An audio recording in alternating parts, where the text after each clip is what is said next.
નમસ્કાર મિત્રો, અરે વચ્ચે હમણાં જોયું છે 400 મહિના પહેલાંનો કિસ્સો સુરત બાજુનો એક એરિયાનો ક્લાસ 2 લગભગ ક્લાસ 2 અધિકારી હતો, ફોરેસ્ટ ઓફિસર.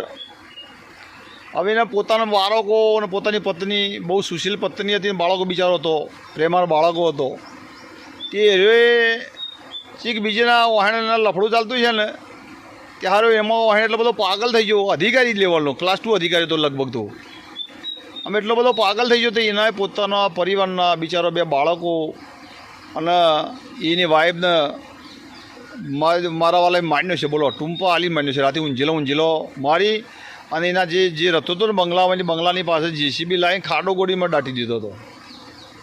આ કિસ્સો તમે સાંભળ્યો છે યાર. હવે તમે વિચાર કરો કે શું કરવા, પોતાનો હળ્યો ભર્યો પરિવાર એક લફડું કર્યું અને એક નાલાયક કોઈ હશે કોઈ વ્યક્તિ એના પાછળ પાગલ છે, બરાબર.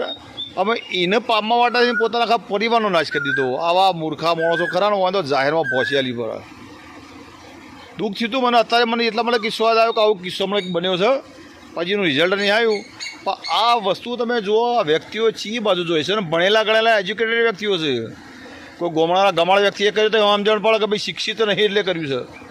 આ તો ભણેલા વ્યક્તિઓ, જે વ્યક્તિ એના પરિવાર નાખો મારી દે છે બિચારોને. હવે જે વ્યક્તિને પ્રેમ કરી એ તો ફરી જાય કે મારા કોઈ લેવા દેવા નહીં ભાઈ, જઈએ તો એ તો બીજા પણ જઈ, એટલે કે મારે કશું કોઈ લેવા દેવા નહીં. પેલા આખી જિંદગી અમે તાલા તો પહોંચીને જતા હતા એની જોડે માળ્યો હતો. કાયદો કદાચ કાયદાનું કોમ કળે. વિચાર કરો, ચલો નિષ્ઠુર વ્યક્તિ કહેવાય કે પોતાનો મોટો બાળકો પોતાની પત્નીને બિચારીને મારી નાખવાની ખના માટે થઈને? એક સ્ત્રીના પ્રેમ માટે. એટલે આ પડે તમે એવો પ્રેમ કરો, પ્રેમ નતો ત્યાં 2 છોકરો બોકરો બધું ચોથી આવ્યું.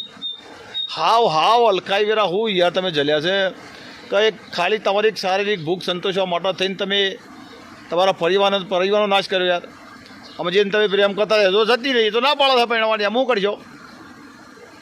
એટલે મિત્રો, કોઈ પણ વ્યક્તિ આવું પગલું ન પડો, પોતાનો પરિવારને પ્રાથમિકતા આપો. પરિવાર છે યાર, કારણ કે એ તમારા એના માટે થઈને તમે તમારા હળ્યા ભર્યા પરિવારને નુકસાન ન કરો યાર. મિત્રો, ખરેખર આ દુઃખદ ઘટના છે ને, આપણા સમાજમાં આવા અસંખ્ય કિસ્સાઓ બને છે. એટલે મિત્રો, આ વિડીયો વધુ શેર કરો ને તમારા વિચારો જો કરો. અને આવું કદાચ કોઈને તમારે ચાલતું હોય ને સાઈડમાં, તો એના માટે ઘર ના બાળતા, તમારું ઘર બાળતા નહીં. આ સલાહ મોંજો મારી, તમારા વિચારો જો કરજો.